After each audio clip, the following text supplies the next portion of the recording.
Hello, BookTube. It's Joshua here, and I have been reading Hitler by Ian Kershaw. This is part one of his two-part biography, 1889 to 1936, Hubris, and I'm actually nearing the end of this volume at least, and in the last chapter, I just wanted to read you the first section of the last chapter. At the beginning of each chapter, he kind of almost summarizes the whole purport of the entire chapter, and it's very interesting to read. And so I wanted to read this part to you, which is kind of about the organization of the Third Reich after Hitler has came to power and enacted transformations of the entirety of German society and achieved absolute power. After all of this, then Kershaw describes the kind of totalitarian system that Nazi Germany was, and he coins the really, I think, amazing phrase, working towards the Führer. So I'll just read you the first bit. Everyone with opportunity to observe it knows that the Führer can only with great difficulty order from above everything that he intends to carry out sooner or later. On the contrary, until now, everyone has best worked in his place in the new Germany, if, so to speak, he works towards the Führer. Führer, I don't know how to pronounce that properly. That was a quote.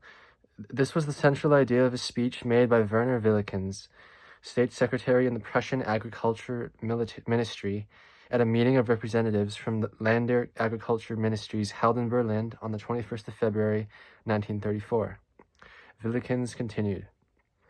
Very often, and in many places, it has been the case that individuals, already in previous years, have waited for commands and orders. Unfortunately, that will probably also be so in future. Rather, however, it is the duty of every single person to attempt, in the spirit of the Führer, to work towards him. Anyone making mistakes will come to notice it soon enough, but the one who works correctly towards the Führer, along his lines and towards his aim, will in future as previously have the finest reward of one day suddenly attaining the legal confirmation of his work. These comments, made in a routine speech, hold a key to how the Third Reich operated. Between Hindenburg's death at the beginning of August 1934 and the Blomberg-Friesch crisis in late January and early February 1938, the Führer state took shape. These were the normal years of the Third Reich that lived in the memories of many contemporaries as the good years, though they were scarcely that for the already growing numbers of victims of Nazism. But they were also years in which the cumulative radicalization so characteristic of the Nazi regime began to gather pace. One feature of this process was the fragmentation of government, as Hitler's form of personalized rule distorted the machinery of administration and called into being a panoply of overlapping and competing agencies dependent in differing ways upon the will of the Führer. At the same time, the racial and expansionist goals at the heart of Hitler's own Weltanschauung began in these years gradually to come more sharply into focus, though by no means always as a direct consequence of Hitler's own actions.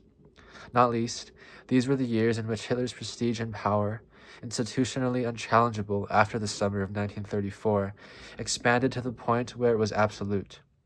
This point was reached when the once mighty Army Officer Corps surrendered what was left of its authority and independent power base following a scandal relating to the private lives of two most senior military leaders in the country in early 1938. These three tendencies, erosion of collective government, emergence of clearer ideological goals, and Führer absolutism, were closely interrelated. Hitler's personal actions, particularly in the realm of foreign policy, were certainly vital to the development, but the decisive component was that unwittingly singled out in his speech by Werner Willikens. Hitler's personalized form of rule invited radical initiatives from below and offered such initiatives backing, so long as they were in line with his broadly defined goals.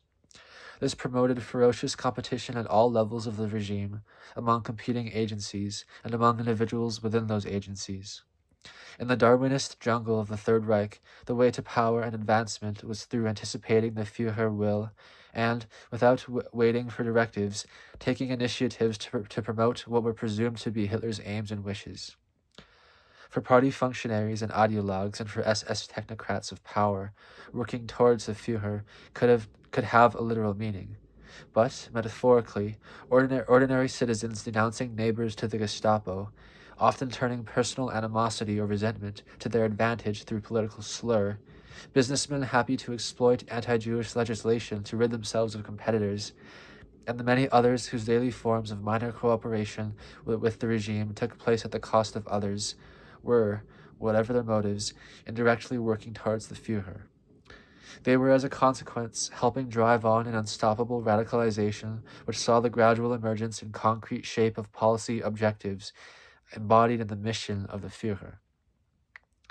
Through working towards the Führer, initiatives were taken, pressures created, legislation instigated, all in ways which fell into line with what were taken to be Hitler's aims, and without the dictator necessarily having to dictate. The result was continuing radicalization of policy in a direction which brought Hitler's own ideological imperatives more plainly into view as practical policy options. The disintegration of the formal machinery of government and the accompanying ideological radicalization resulted then directly and inexorably from the specific form of personalized rule under Hitler. Conversely, both decisively shaped the process by which Hitler's personalized power was able to free itself from all institutional constraints and become absolute. Within this process, Hitler's growing self-confidence, swollen with each international triumph attained, as it appeared, through boldness in the face of the timidity of others, in reality achieved by pushing against the European state system, which was as stable as a house of cards, intensified his already immense ego, magnified his megalomaniac tendencies, and underlined his contempt for more cautious spirits in the military leadership and foreign office. At the same time, every success accredited to Hitler increased his popular standing, undermined the hopes of opposition, and enhanced the readiness of any remaining doubters among the political elite to accept his outright supremacy without demur. And as the Führer cult moved towards its apogee, it became ever more clear that Hitler, too, had succumbed to it. The tense developments in foreign affairs culminating in the reoccupation of the Rhineland mark a crucial phase in this process. The successful outcome of the Rhineland crisis was Hitler's greatest triumph to date. By that point, he had become more than ever a convinced believer in his own myth. That was the first section, and it's really, I love the way that Kershaw writes. It's so dense with information and intelligent, and discerning, and so yeah, I'm almost on this. I'm very excited to move on to the second volume. Yeah, I just thought I would share that part with you. One of the things that I've been learning so much from I've been learning so much from this biography, and one of the things that I keep on, or one of the lessons that has been driven home to me is that, well, Hitler's ideology was largely idealistic. He wasn't a very practical person, but he just had these few staples of his Weltanschauung, of his ideology, and he just ranted for those things, and it ended up being that the whole of German society lined up behind them and worked towards those objectives, worked towards the Führer. And of course, Hitler himself, in terms of his popular image, was essentially blended into his ideas.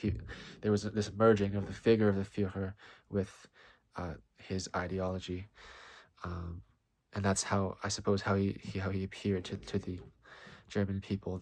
That is just one of the things that I'm learning from this biography, and I'm finding it fascinating. Anyway, thank you, BookTube. I just thought I'd share that because it's interesting, in case anybody wanted to listen.